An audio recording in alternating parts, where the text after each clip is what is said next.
Hey guys, wonders they say shall never cease to end.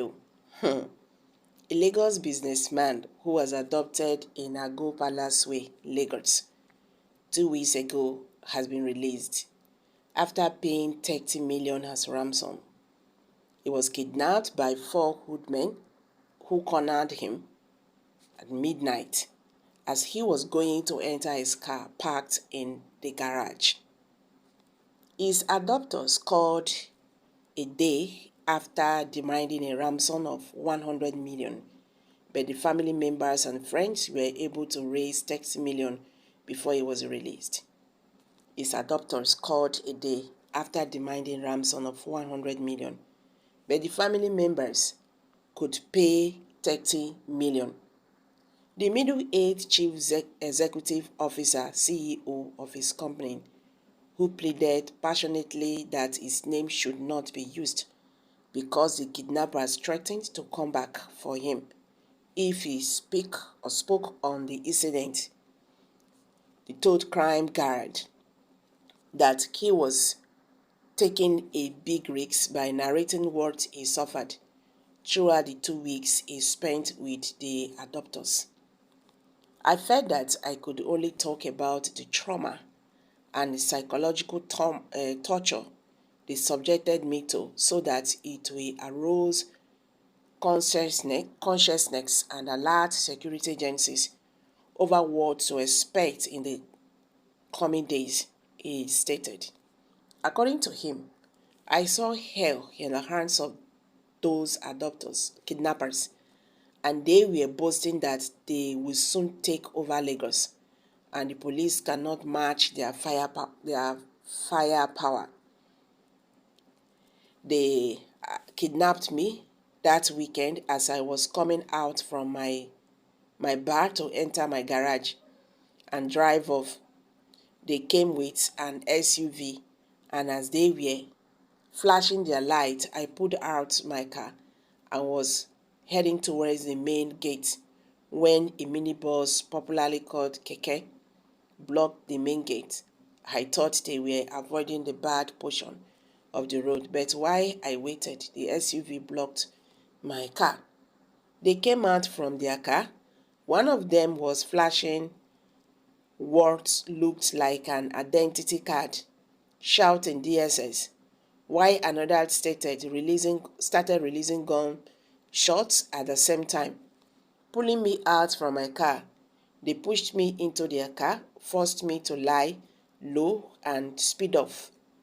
We continued moving while they tied a cloth over my eyes. Notably, when we raced for some minutes, one of them, who I suspected to be their informant and probably a first man, got down from their car. I said a first man because of the way he spoke to them when we were leaving my bar. We moved for interminable hours until they got to a spot. They stopped and led me into a building like a flat and chained me on the legs. Then they started beating me with different weapons. Some as strong as iron, some like the normal sticks. They warned me that if I tried to remove the cloth over my eyes, they would simply waste me. So I was just receiving severe beatings and torture with my eyes covered. To me, it was as if a stone would fall on my head any moment and kill me. I was crying like a baby. For the period I was there, almost 2 weeks, they were feeding me with an apple and water daily. Earlier, they wanted to know what I would eat, but I was afraid of being poisoned, and I told them just apples. The beating and the torture continued until I heard another of their victims, who was kidnapped, raising his voice. He was beating and telling them, "It is not money you want. Is it not money you want? Don't beat me. I will give you money."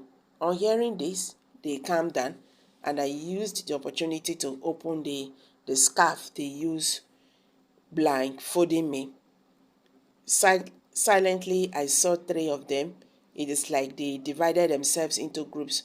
Those that target their victims are different from those that guide the victims, and those that negotiate for ransom. This is because the moment the man said, "I will give you money," they made fantastic calls, while at the same time going through his phones. The story took another dimension when they saw only 10 million in the man's account, and they rebuked him and quickly transferred the money into their accounts. Unfortunately for the man, as they were complaining that the money was not commensurate with his beast, alert was received in the man's phone, and from the way they jubilated, it must be a huge sum.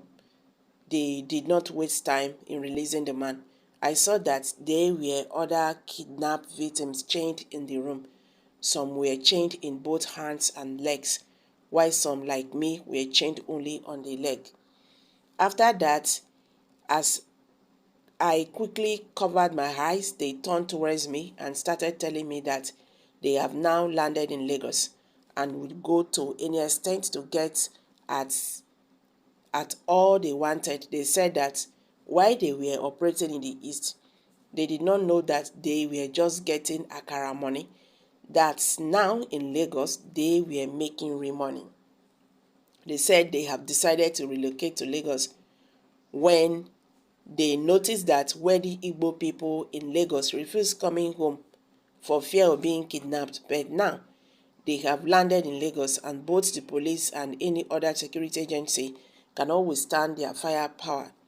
They boasted that they will face the police, fire for fire, juju for juju, and nobody can stop them until all the wealthy Igbo people in Lagos pay through their noses.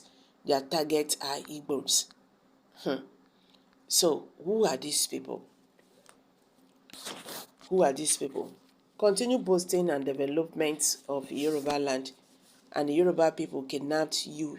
Oga calling it is to part Igbo bad, to paint Igbo bad. Now Yoruba kidnapped Fulani people. Okay, I can't really get that. Someone just dropped that.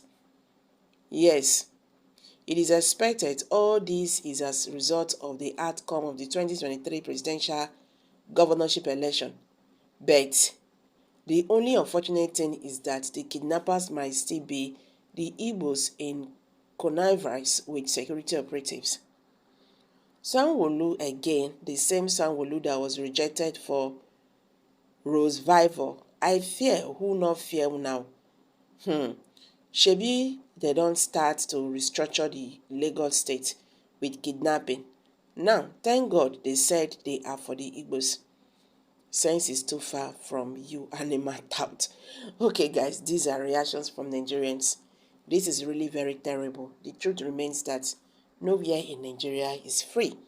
Nowhere is safe.